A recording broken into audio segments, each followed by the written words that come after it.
ang saya at tawa ng mga bata sa Plaza Misericordia nang muling buksan ang bagong ayos at makulay na playground.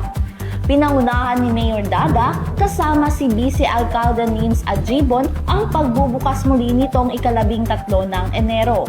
So finally, na-turnover na po sa Isabela proper ang ating playground. So hopefully, mas marami pa tayong playground na magagawa at kung pwede sa lahat ng 45 barangays na magkakaroon tayo ng sariling playground. Ang proyektong ito na pinondohan ng pamahalaang lungsod ng Isabela sa pamamagitan ng LCPC Fund para sa 2025 ay nagkakahalaga ng 795,587 pesos and 42 centavos.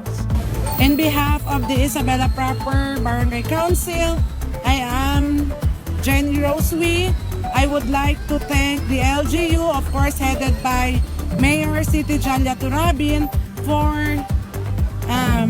constructing or rebuilding again rebuilding or pinagawa ulit yung city playground natin, which is located dito sa ating City Plaza sa lungsod ng Isabela City.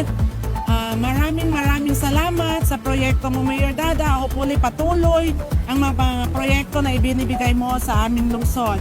Mabuhay at happy Isabela!